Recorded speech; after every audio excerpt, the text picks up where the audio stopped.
Hello student, आज मैं आपको पढ़ाने वाला हूँ ग्रेविटेशन। ओके, तो देखो ग्रेविटेशन मतलब होता क्या है। ओके, ये जो अर्थ घूम रही है ना सन के अराउंड, तो ये बिकॉज ऑफ ग्रेविटी। ठीक है, देखो आपको न्यूटन पता है।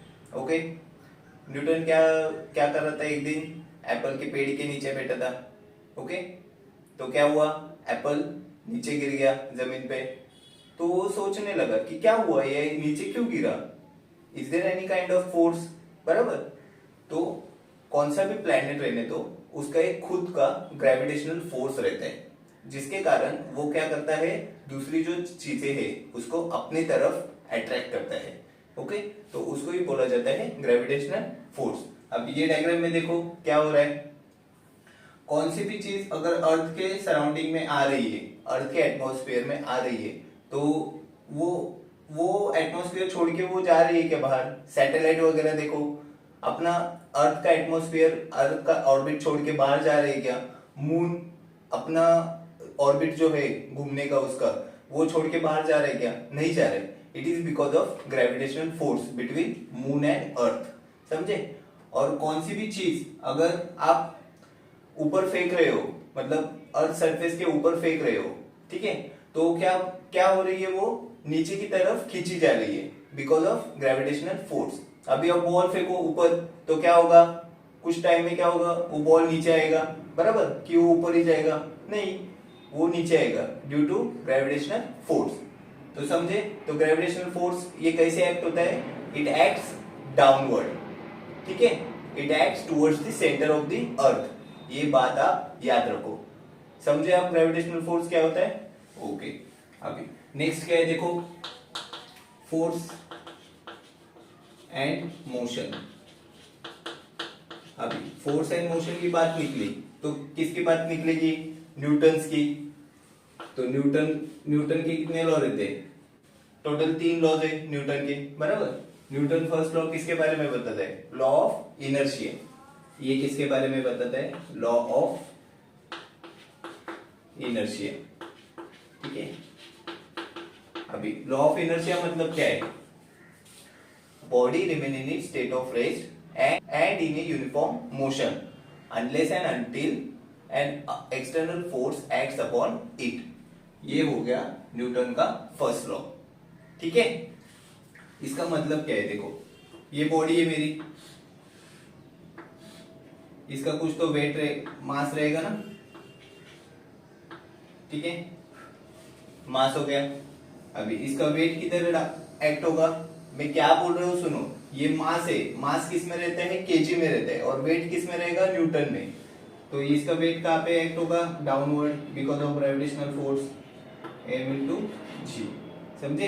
अभी ये सरफेस पे है, ये सरफेस है। अभी ये बॉडी को मुझे अगर मूव करना है, ठीक है, स्लाइड करना है, तो मुझे फोर्स अप्लाई करना पड़ेगा। तो ये मेरा हो गया F। बराबर, अगर मैं फोर्स अप्लाई करूंगा तो ये बॉडी क्या हो जाएगी, आप ये डायरेक्शन में एक्सेलरेट हो जाएगी, तो ये मेरा हो गया एक्सेलरेशन। बराबर है, तो इसका इक्वेशन में कैसे लिखूं, F is equal to m into A. तो ये मेरा हो गया फोर्स का equation, force is equal to mass into acceleration. समझे।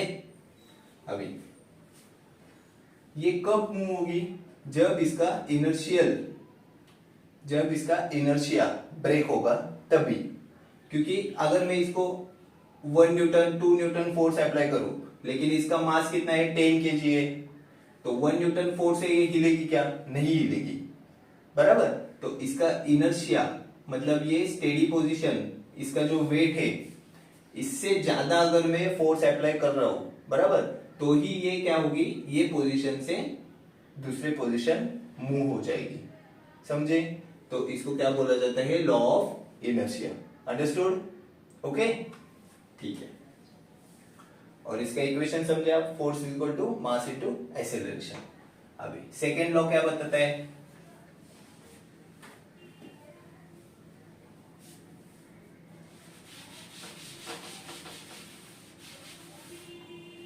Newton second law. Second law क्या बताता है? Law of conservation of momentum, law of conservation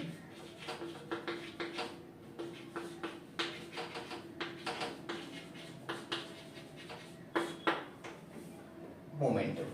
ठीक है, अभी इसमें देखो, अगर ये मेरे पास एक बॉडी है जिसका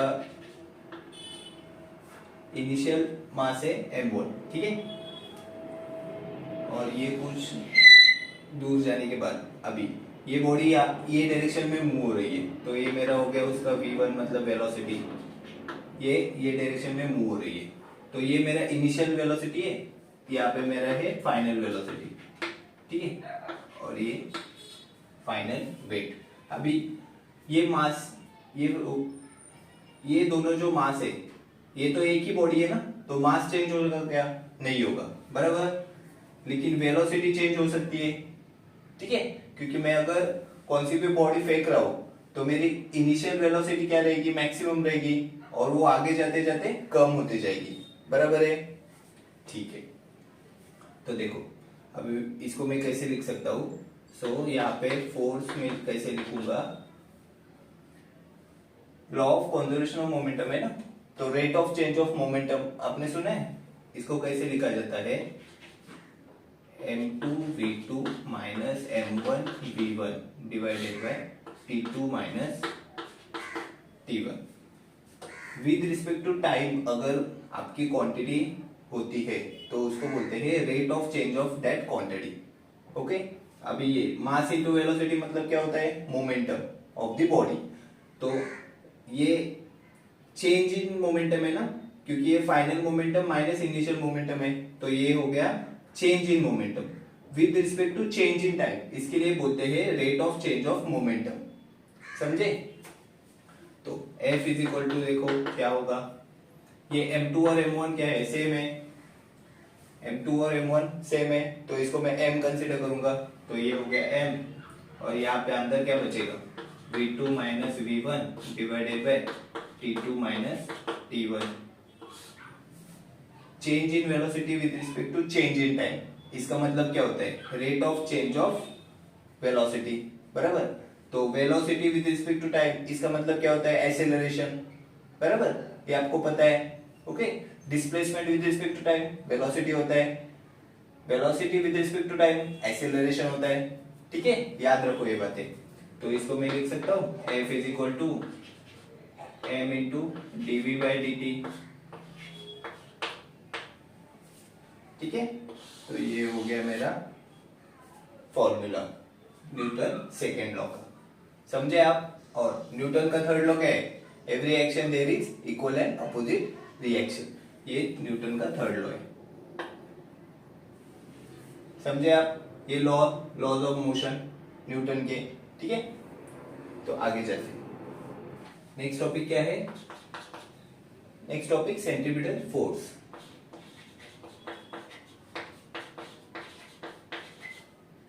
सेंट्रीपिटल फोर्स, अभी ये जो सेंट्रीपिटल फोर्स है ना, ये क्यों इंपॉर्टेंट है?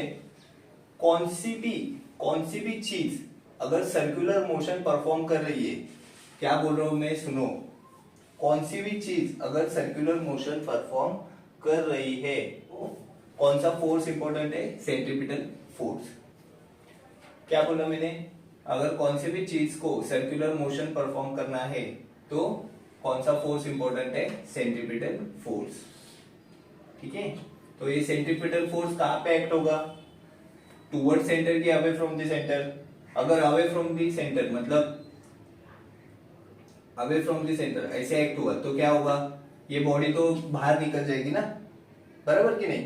तो ये सेंट्रीपिटल फोर्स कहां पे एक्ट होगा? टुवर्ड्स द सेंटर, ये बात है आप याद रखो, कहां पे एक्ट होगा? टुवर्ड्स द सेंटर, समझे? तो ये फोर्स कहां पे एक्ट होता है? टुवर्ड्स द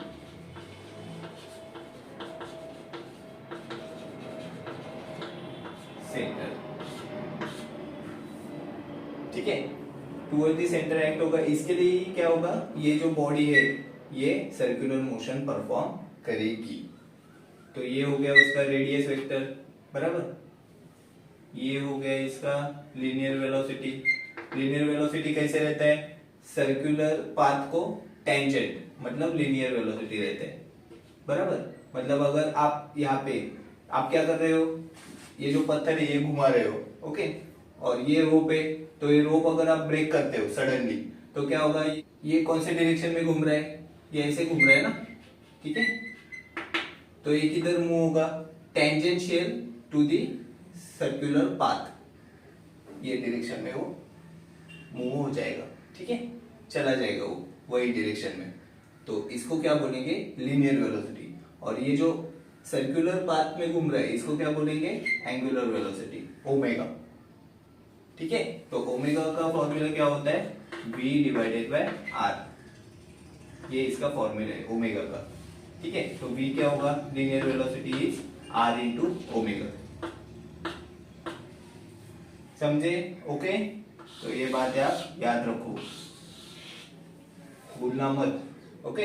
तो ये हो गया सर्कुलर मोशन, बराबर। और ये सर्कुलर मोशन परफॉर्म होने के लिए कौन सा फोर्स इंपॉर्टेंट है, centripetal force which is acting towards the centre, ठीक है। और एक दूसरा फोर्स है सेंट्रीफ्यूगल फोर्स, उसको इमेजिनरी फोर्स कहा जाता है।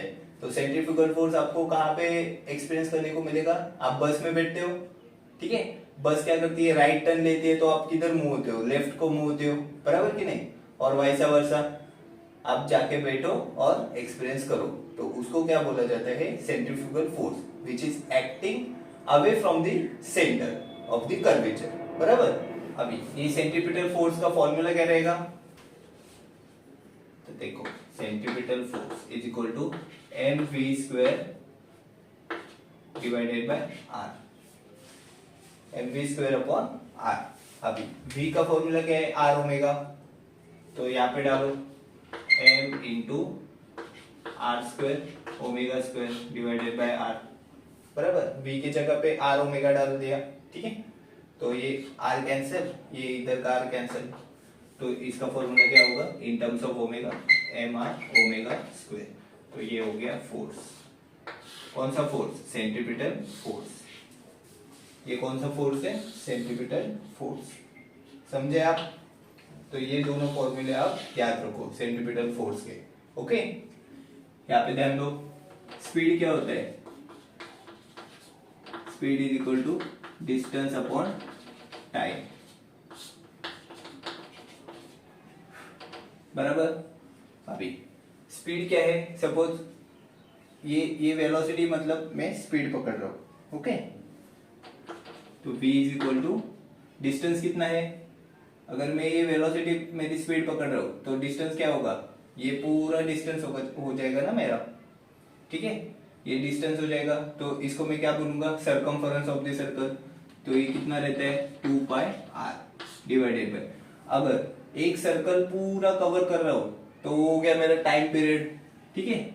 तो ये मेरा हो गया टाइम पीरियड, तो ये भी मेरा एक फॉर्मूला हो जाएगा वेलोसिटी का, समझे, 2 पाई r upon t, okay. Next topic, Kepler's law. ये जो प्लैनेट्स जो घूम रहे हैं ना अराउंड द सन, तो उसको कौन सी मोशन बोला जाता है, प्लैनेटरी मोशन, ठीक है। तो ये केपलर लॉ क्या करते हैं, it describes planetary motion, describes planetary motion, ठीक है। इसके पहले एक कंसेप्ट जान लो, ये डायग्राम में देखो क्या दिए, एलिप्टिकल ऑर्बिट है, बराबर, ठीक है। एलिप्टिकल ऑर्बिट है, उसमें क्या होता है, दो सेंटर रहते हैं, बराबर। तो दो सेंटर क्या लिखा है, F1 एंड F2, ओके। अभी सर्कल अगर रहेगा तो रेडियस तो सेम रहेगी, ओके। लेकिन एलिप्टिकल ऑर्बिट में क्या होता है, दो सेंटर की वजह से हम इसका इक्वेशन कैसे लिखेंगे, देखो A और B है, बराबर। तो मैं क्या लिखूंगा, AF1 प्लस AF2, बराबर। वो जो पॉइंट है ना, A पॉइंट जो है एलिप्टिकल ऑर्बिट पे, वहां से एक सेंटर का जो डिस्टेंस है प्लस वहां से दूसरे सेंटर का डिस्टेंस, ठीक है, ये दोनों का एडिशन, वही कौन सा भी पॉइंट लो आप एलिप्टिकल ऑर्बिट पे, तो अगर मैंने बी पॉइंट कंसीडर किया तो बी पॉइंट पे क्या होगा, B plus sorry B F one plus B F two, ठीक है। सी पॉइंट लो तो सी पॉइंट का मैं कैसे लिखूंगा, is equal to C F one plus C F two. ये एलिप्टिकल ऑर्बिट के लिए ये इंपॉर्टेंट कंसेप्ट है, ओके, इसको आप याद रखो। फर्स्ट लॉ क्या बताता है, देखो, the orbit of a planet is an ellipse with sun at one of the foci, ठीक है। प्लैनेट का ऑर्बिट कैसा है, एलिप्टिकल ऑर्बिट है, बराबर, और सन की position with one of the foci है, ओके। कौन सा भी ऑर्बिट परफॉर्म होने के लिए कौन से तो सेंटर इंपॉर्टेंट है, अगर सर्कुलर ऑर्बिट रहेगा तो एक ही सेंटर रहेगा मिडिल वाला, लेकिन यहाँ पे एलिप्टिकल ऑर्बिट है तो यहाँ पे दो क्या रहेंगे, सेंटर रहेंगे, और अपना सेंटर क्या रहता है, सन, ठीक है। तो सन का पोजीशन एक तो एक फोकाई पे रहेगा, नहीं तो दूसरे फोकाई पे रहेगा, इमेजिनरी, समझे आप। तो यही फर्स्ट लॉ बताता है, ओके। सेकेंड लॉ क्या बताता है, देखो,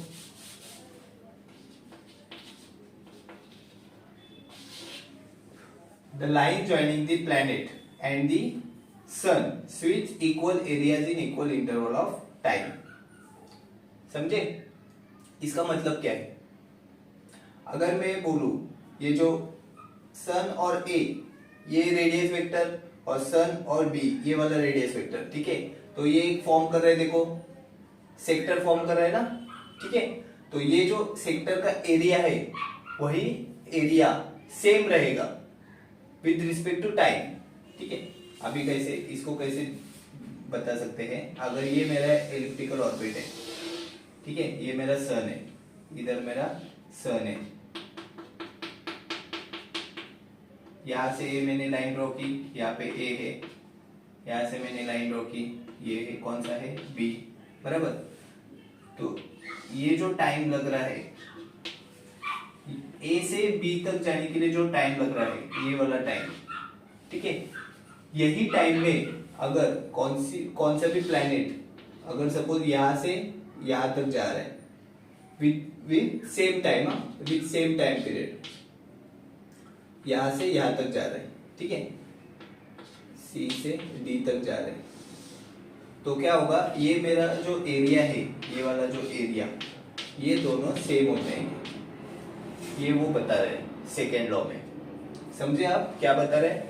सेम टाइम में अगर वो एक पोजीशन से दूसरे पोजीशन जा रहा है तो ये जो रेडियस वेक्टर है इसने जो एरिया स्वेप्ट किया है ना, ये वाला एरिया, तो वो एरिया दोनों में कॉमन रहेगा, अंडरस्टूड, ओके।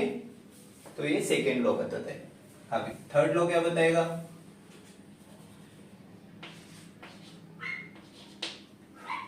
थर्ड लॉ क्या बताता है, देखो, the square of its period of revolution, square of its period of revolution,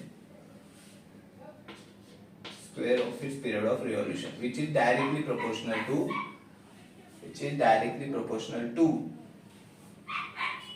the cube of the mean distance of a planet from the sun, cube of the mean distance of a planet from the sun, मतलब अभी ये radius हर जगह पे अलग अलग रहेगी ना, बराबर कि नहीं, तो क्या करेंगे, वो रेडियस का मीन और उसका क्यूब, ठीक है, तो cube of the mean distance of planet from the sun, ठीक है, ये वर्ड मत भूलना।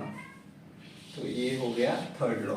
तो इसको मैं कैसे लिख सकता हूं, t square divided by r cube is equal to constant, यहाँ पे कुछ नहीं बचेगा ना, तो ये हो गया कांस्टेंट, समझे आप, ओके। तीनों लॉ समझ में आ गए आपके, ठीक है, अंडरस्टूड, नो डाउट, चलेगा। नेक्स्ट टॉपिक क्या है, देखो, न्यूटन्स लॉ ऑफ ग्रेविटेशन।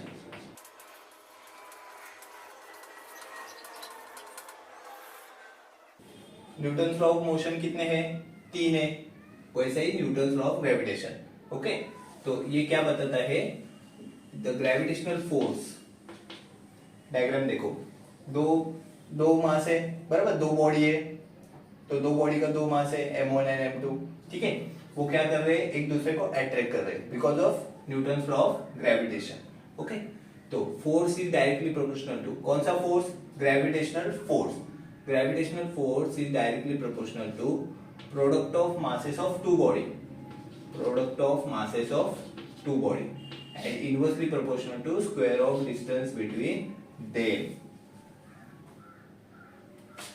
समझे, ये न्यूटन्स लॉ ऑफ ग्रेविटेशन है। क्या मैंने बोला, gravitational force directly proportional to product of masses of two body and inversely proportional to square of distance between them. इसको अच्छे से कैसे बताएंगे, Newton's law of gravitation states that the gravitational force is directly proportional to product of masses of two body and inversely proportional to square of distance between them। okay, अभी ये जो proportionality sign है ना, इसको मुझे हटाना है क्योंकि मुझे क्या करना है, इक्वेशन फॉर्म करना है, क्योंकि न्यूमेरिकल मुझे सॉल्व करना है ना। ओके, तो ये प्रोपोर्शनलिटी साइन मैं यूज कर सकता हूँ क्या, नहीं, मुझे इक्वल टू साइन कन्वर्ट करना पड़ेगा। तो अगर मैं प्रोपोर्शनलिटी साइन हटा रहा हूं तो मुझे एक कांस्टेंट यहाँ पे इंप्लीमेंट करना पड़ेगा, तो उसको बोलते हैं ग्रेविटेशनल कांस्टेंट जी, ठीक है। तो ये मेरा हो गया ग्रेविटेशनल कांस्टेंट, ये m1 into m2 divided by d square. तो ये कौन सा हो गया, ग्रेविटेशनल फोर्स का फॉर्मूला हो गया। ओके, और g का वैल्यू क्या रहता है, 6.673 इंटू 10⁻⁻11।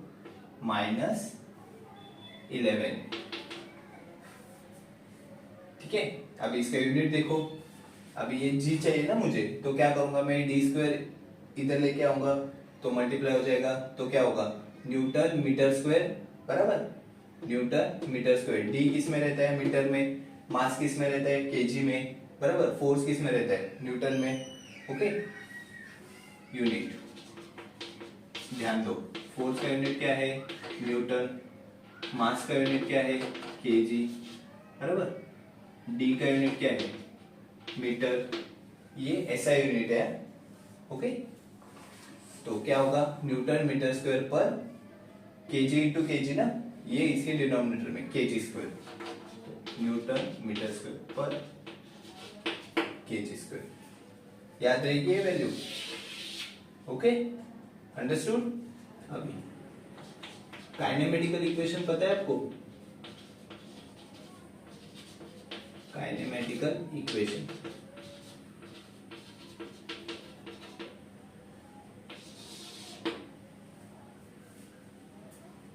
ये क्या रहते हैं, आपको initial velocity, final velocity, distance, time, ये अगर कैलकुलेट करने को वो लोग बोलेंगे तो आप कौन से इक्वेशन यूज करना है, आपको ये वाले इक्वेशन यूज करना है। तो ये फर्स्ट इक्वेशन क्या रहता है, v is equal to u plus a t, ठीक है। सेकेंड इक्वेशन क्या है, v square equal to u square plus 2as। Third क्या है, s is equal to U T plus half a t square, ठीक है। अभी इसमें ये v मतलब क्या है, here v is equal to final velocity, u क्या है, इनिशियल वेलोसिटी,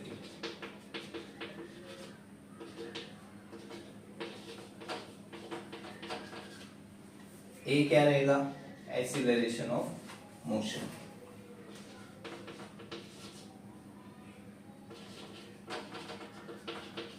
ठीक है।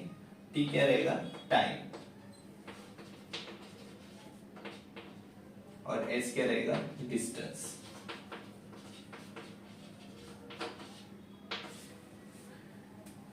समझे? ओके, तो ये इक्वेशन कब यूज होंगे, जब बॉडी इज इन मोशन रहेगी तब। ओके, तो ऐसे ही दूसरे इक्वेशंस रहते हैं, ये a को हटा के हम क्या इंप्लीमेंट करेंगे उसमें, एक्सीलरेशन ड्यू टू ग्रेविटी। अभी वो क्यों यूज होगा, क्योंकि कौन सी भी बॉडी अगर ऊपर मूव हो रही है अपवर्ड डायरेक्शन और ऊपर से नीचे आ रही है towards the earth, towards the centre of अर्थ, तो बिकॉज ऑफ ग्रेविटी आ रही है ना, तो अंडर दी ग्रेविटी ये इक्वेशन कैसे लिखे जाएंगे वो मैं बताता हूँ।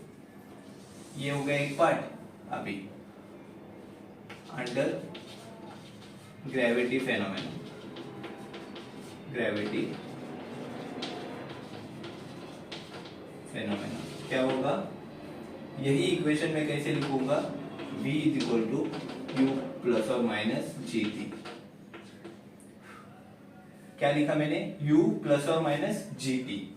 g मतलब क्या है, एक्सीलरेशन ड्यू टू ग्रेविटी, ठीक है।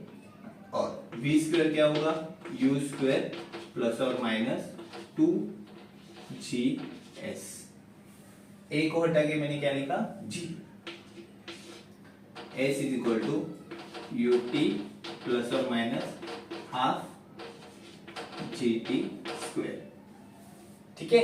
अभी ये प्लस और माइनस, अभी इन दोनों में से कौन सा यूज करना है वो किस पे डिपेंड रहेगा, बॉडी के डायरेक्शन पे, ठीक है। अगर बॉडी अपवर्ड जा रही है, अपवर्ड डायरेक्शन है, अपवर्ड, तो क्या होगा, ये जी का वैल्यू क्या रहेगा, नेगेटिव रहेगा, क्योंकि ग्रेविटी क्या करेगी, उसको अपोज करेगी ना अपवर्ड जाने के लिए, तो ये जी का वैल्यू रहेगा नेगेटिव। समझे आप, ओके। अगर डाउनवर्ड आ रही है, मतलब ऊपर से नीचे डाउनवर्ड, तो क्या रहेगा, पॉजिटिव जी। ये आपको यहाँ पे यूज करना है और इक्वेशन सॉल्व करना है, न्यूमेरिकल सॉल्व करना है, समझे आप, ओके। आपके क्वेश्चन में दिया जाएगा कि body moving downward, body moving upward, ठीक है। तो उसके हिसाब से क्या करना है, ये माइनस जी लेना है कि प्लस जी लेना है वो देखना है। Understood, okay. कंसेप्ट समझ में आ गया आपको। ये इक्वेशन आप बाहर कर लो, ये आपको कौन से भी मोशन वगैरह के टॉपिक में लगने वाले ही है। इसको बोला जाता है kinematical equation of motion, okay, ठीक है, डन। अभी नेक्स्ट टॉपिक क्या है, एक्सीलरेशन ड्यू टू ग्रेविटी, ठीक है। मतलब इसको किससे डिनोट किया जाता है, स्मॉल जी से, ओके। अभी स्मॉल जी का वैल्यू कैसे निकालते हैं वो देखो। ग्रेविटेशनल फोर्स क्या रहता है, g m into m divided by are square. अब ये कैपिटल M मतलब मास ऑफ प्लैनेट, और ये m मतलब mass of the body which is revolving around the planet, okay. और ये r क्या है, distance between that planet and the centre of the earth, पक्का। और ये हो गया gravitational constant. Also we know F is equal to m into G, बराबर कि नहीं, mass into acceleration due to gravity. ये भी एक फॉर्मूला है। ये कहां से आया, F इज इक्वल टू क्या होता है, मास इंटू एक्सीलरेशन। तो ये एक्सीलरेशन जो है ना वो मोशन के टॉपिक में रहता है, बराबर, मतलब body is in motion, okay. तो क्या होगा, एक्सीलरेशन।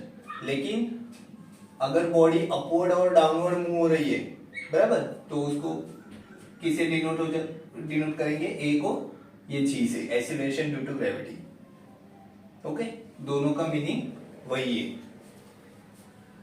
तो क्या करेंगे, इसको दोनों को इक्वेट करने के बाद जी का वैल्यू क्या मिलेगा, g m upon r square. आप ये बात याद रखो, ये फॉर्मूला आप याद रखो, ठीक है। अभी ये अगर आर जो है ना, ये डिस्टेंस अगर अपना रेडियस ऑफ अर्थ रहेगा, ठीक है, मतलब कैपिटल आर, तो मैं क्या लिख सकता हूं, G is equal to ji M divided by are square. अभी ये टाइम बॉडी किधर है, on the surface of earth, body is on surface of earth, ठीक है। सरफेस ऑफ अर्थ है, इसके लिए क्या होता है, ये जो डिस्टेंस है from the centre of earth and surface of earth, ये डिस्टेंस मतलब क्या होता है, रेडियस ऑफ अर्थ, बराबर। तो मैं आर को कैपिटल आर अज्यूम कर सकता हूँ, रेडियस ऑफ द प्लेनेट, ठीक है। ये मास ऑफ द अर्थ मतलब मास ऑफ द प्लेनेट, तो ये मेरा हो गया स्मॉल जी का फॉर्मूला। ये आपको यूज करना है न्यूमेरिकल सॉल्व करते टाइम। अंडरस्टूड? किस पे डिपेंड है? ग्रेविटेशनल कांस्टेंट पे डिपेंड है, मास ऑफ प्लेनेट पे और रेडियस ऑफ प्लेनेट पे। मास ऑफ बॉडी पे डिपेंड है क्या? नहीं है, मतलब स्मॉल जी जो है, ठीक है, ये जो एक्सीलरेशन ड्यू टू ग्रेविटी है ना, ये इसको मैं बोल सकता हूँ डज नॉट डिपेंड ऑन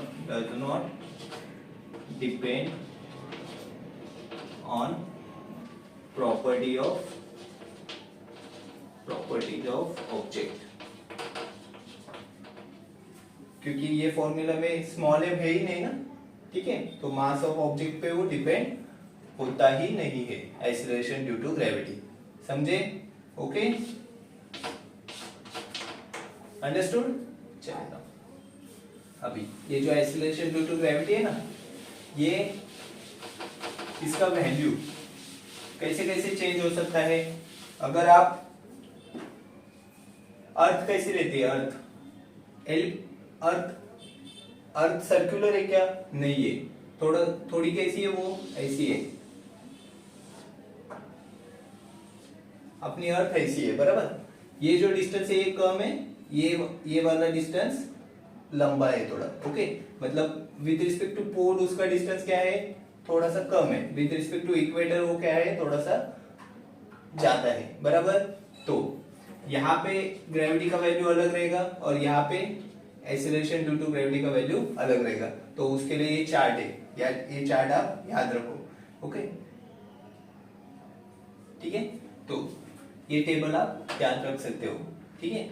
इसमें देखो सरफेस ऑफ अर्थ पे कितना है? 9.8 मीटर पर सेकेंड स्क्वायर है, बराबर। एक्सेलरेशन का यूनिट क्या रहता है? ए का unit metre per second square. तो ए को ही क्या कहते हैं? स्मॉल जी, लेकिन इन टर्म्स ऑफ ग्रेविटी, बराबर। तो जी का भी यूनिट क्या होगा? Metre per second square. Understood? Okay. तो जी का वैल्यू ऑन द सरफेस क्या रहता है? यहाँ पे on the surface of 9.8 metre per second square, okay. और बाकी आप देख सकते हो कहाँ पे कितना वैल्यू दिया हुआ है, ओके। आप ये बात याद रखो। अभी जो मून का एक्सीलरेशन ड्यू टू ग्रेविटी है ना, मून का एक्सीलरेशन ड्यू टू ग्रेविटी, ये कितना रहता है? 1/6 of acceleration due to gravity of earth. ये बात याद रखो, समझे? ठीक है, ये एक फॉर्मूला याद रखो, ओके। अभी फाइनल टॉपिक है अपना टोटल एनर्जी, ठीक है। Total energy of the body, okay, of the object बोल सकते हैं। अभी टोटल एनर्जी मतलब क्या होता है? Kinetic energy plus potential energy. Kinetic energy plus potential energy,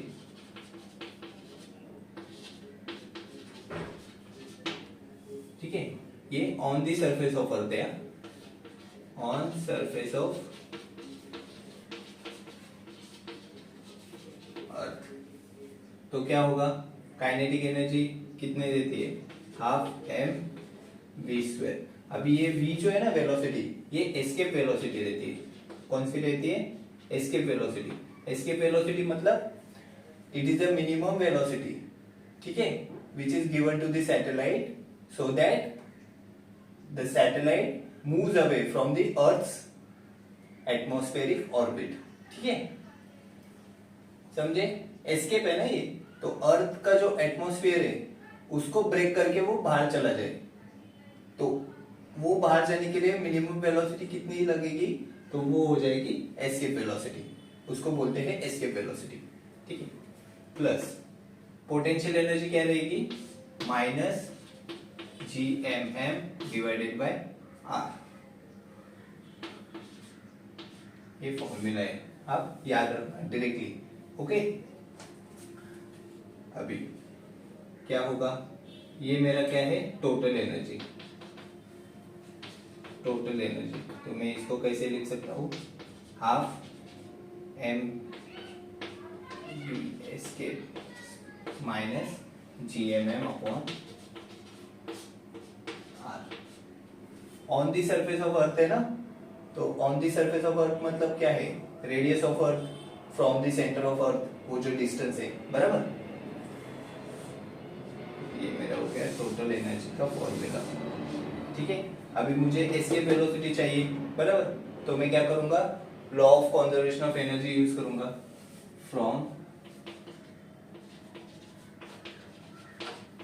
law of conservation of energy.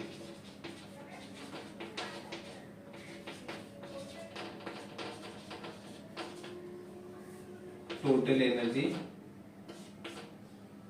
On surface is equal to total energy at infinite distance। ठीक है, बराबर। ये दोनों क्या हो, मैं कंसीडर करूंगा equal, law of conservation of energy, बराबर। तो क्या होगा, देखो टोटल एनर्जी ऑन सरफेस क्या है, half m v square minus g m m upon r is equal to 0। तो ये वाला पार्ट इधर चला जाएगा, तो देखो ये वाला पार्ट जब यहाँ पे चला जाएगा, half m v square is equal to ji m m upon r, ये एम कट हो जाएगा, बराबर। ये 2 किधर चला जाएगा, इधर। तो वी एस्केप को मैं कैसे लिखूंगा, escape velocity square root of, square है ना, तो मैं स्क्वायर रूट निकालूंगा दोनों side, 2gm divided by r। Okay, और स्मॉल g का फॉर्मूला क्या था, v escape is equal to, मैं इसको ऐसे भी लिख सकता हूँ ना,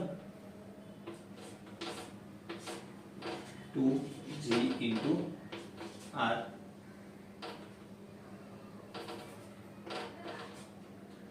ई क्यू, क्योंकि जी का फॉर्मूला क्या है, g m upon r square. ये वाला पार्ट यहाँ पे यूज करो। मैं क्या किया है, देखो यहाँ पे क्या किया, आर से मल्टीप्लाई किया, यहाँ पे भी आर से मल्टीप्लाई किया, बराबर। तो इधर क्या हुआ, आर स्क्वायर, तो g m upon r square को मैं क्या लिखा, स्मॉल जी, तो ये मेरा आ गया, और ये आर मेरा न्यूमरेटर में, बराबर। ओके, समझे आप। तो ये मेरा हो गए फॉर्मूले इसकी वेलोसिटी की, तो इसको याद रखना।